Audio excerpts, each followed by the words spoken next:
Health department చేసిన ప్రతిపాదనను cabinet ఆమోదించడం జరిగింది.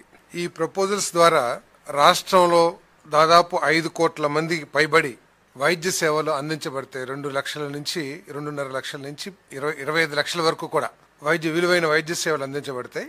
దాంట్లో ఏంటంటే 2.5 lakhs విలువైన వైద్య సేవల్ని ఇన్సూరెన్స్ కంపెనీ అందిస్తుంది. 2.5 లక్షల నుంచి 25 లక్షలు విలువ చేసే వైద్య సేవల్ని డాక్టర్ ఎన్టీఆర్ ట్రస్ట్ ఏదైతే ఉందో ఆ ట్రస్ట్ ద్వారా సేవలు అందించబడతాయని చెప్పేసి మనం చేస్తాను. గత ప్రభుత్వంలో ఈ సర్వీసెస్ ఏదైతే ఆరోగ్యశ్రీ అనే పథకం కింద చేసేవాళ్ళో వాళ్ళు కేవలం 4,30,00,000 మందికి మాత్రమే ఈ వైద్య సేవల్ని అందించడం జరిగేది. అప్పుడు నాకు తెలిసి సబ్జెక్టు కరెక్షన్ కేవలం 5 లక్షలు మాత్రమే విలువైన వైద్య సేవలను అందించేవాళ్ళు అనుకుంటాను. బట్ ఇప్పుడు 25 లక్షల వైద్య సేవలు అందించడం, అది కూడా రాష్ట్రంలో ప్రతి ఒక్కరికి కూడా only EHS employment housing scheme ఎవరైతే పొందుతున్నారో వాళ్ళకి తప్ప మిగతా వాళ్ళందరికీ కూడా రాష్ట్రంలో ప్రజలందరికీ కూడా ఈ వైద్య సేవలు అందించబడతాయి మనం చేస్తాను. అదే ప్రత్యేకంగా వర్కింగ్ జర్నలిస్ట్ హెల్త్ స్కీమ్ ఏదైతే ఉందో దాని గురించి కూడా ముఖ్యమంత్రి గారు ప్రత్యేకంగా ప్రస్తావించి వారికి కూడా ఈ వైద్య సేవలు పరిగణించాలని చెప్పేసి కన్సిడర్ చేయాలని చెప్పేసి కూడా ముఖ్యమంత్రి గారు సూచించారు. తప్పకుండా వారికి కూడా 2019-24 మధ్య కేంద్ర ప్రభుత్వం ద్వారా అప్పటి ప్రభుత్వంలో 17 medical colleges with hospitals sanction అయిన విషయం అందరికి తెలిసిందే. మరి ఆనాటి ప్రభుత్వంలో కేవలం 7 మాత్రమే పూర్తి చేసి కొన్ని చిన్న ఇబ్బందులు ఉన్నా కూడా పూర్తి చేయడం జరిగింది. ఇప్పుడు మిగిలిన 10 కాలేజెస్ని పీపీపీ మోడ్లో పూర్తి చేయడానికి 2 phases బిడ్స్ పిలవటానికి తయారు చేసిన డ్రాఫ్ట్ ఆర్ఎఫ్పి మరియు కన్సెషన్ అగ్రిమెంట్లకు కేబినెట్ ఆమోదం తెలపడం జరిగిందని చెప్పేసి నేను మనం చేస్తాను. మొదటి ఫేజ్లో ఆదోని, మార్కాపూర్, మదనపల్లి మరియు పులివెందుల్లో మొదటి ఫేజ్లో ఇది టేకప్ చేయబడుతుంది. మిగిలిన 6 కాలేజెస్ ఏదైతే ఉన్నాయో ఆ 6 కాలేజెస్ కూడా ఫీజిబిలిటీ రిపోర్ట్ రాగానే దానికి కూడా వెంటనే ఇటువంటి ఆర్ఎఫ్పిని మళ్ళీ ఇచ్చి దానికి కూడా పీపీపీని తయారు చేస్తాం జరుగుతుందని చెప్పేసి మనం చేస్తాను.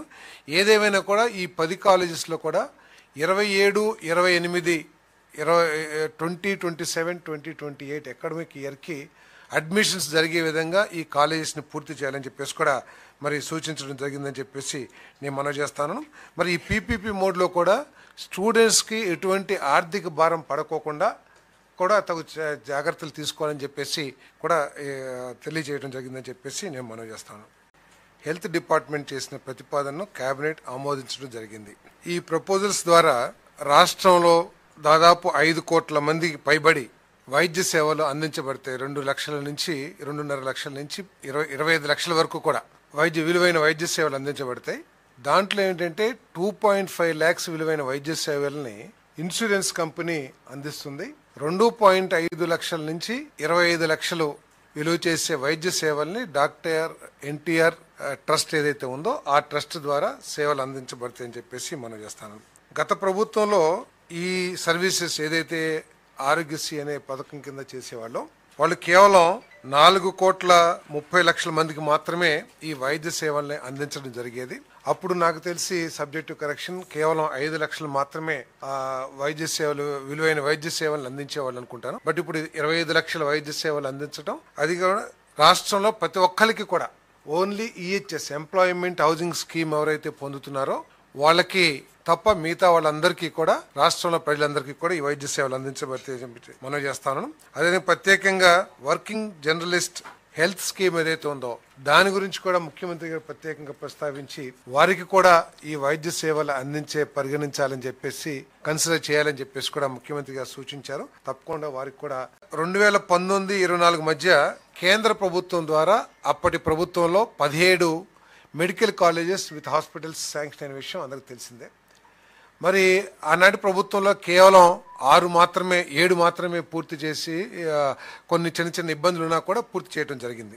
ఇప్పుడు మిగిలిన 10 కాలేజెస్ని పీపీపీ మోడ్లో పూర్తి చేయడానికి 2 phases బిడ్స్ పిలవటానికి తయారు చేసిన డ్రాఫ్ట్ ఆర్ఎఫ్పి మరియు కన్సెషన్ అగ్రిమెంట్లకు కేబినెట్ ఆమోదం తెలపడం జరిగిందని చెప్పేసి నేను మనవి చేస్తాను. మొదటి ఫేజ్లో ఆదోని, మార్కాపూర్, మదనపల్లి మరియు పులివెందుల్లో మొదటి ఫేజ్లో ఇది టేకప్ చేయబడుతుంది. మిగిలిన 6 కాలేజెస్ ఏదైతే ఉన్నాయో ఆ 6 కాలేజెస్ కూడా ఫీజిబిలిటీ రిపోర్ట్ రాగానే దానికి కూడా వెంటనే ఇదే ఇటువంటి ఆర్ఎఫ్పిని మళ్ళీ ఇచ్చి దానికి కూడా పీపీపీని తయారు చేస్తాం జరుగుతుందని చెప్పేసి మనం చేస్తాను. ఏదేమైనా కూడా ఈ 10 కాలేజెస్లో కూడా 27, 28, 2027, 2028 అకాడమిక్ ఇయర్కి అడ్మిషన్స్ జరిగే విధంగా ఈ కాలేజెస్ని పూర్తి చేయాలని చెప్పేసి కూడా మరి సూచించడం జరిగిందని చెప్పేసి నేను మనవి చేస్తాను. మరి ఈ పీపీపీ మోడ్లో కూడా స్టూడెంట్స్కి ఎటువంటి ఆర్థిక భారం పడకోకుండా కూడా తగు జాగ్రత్తలు తీసుకోవాలని చెప్పేసి కూడా తెలియజేయడం జరిగిందని చెప్పేసి నేను మనవి చేస్తాను.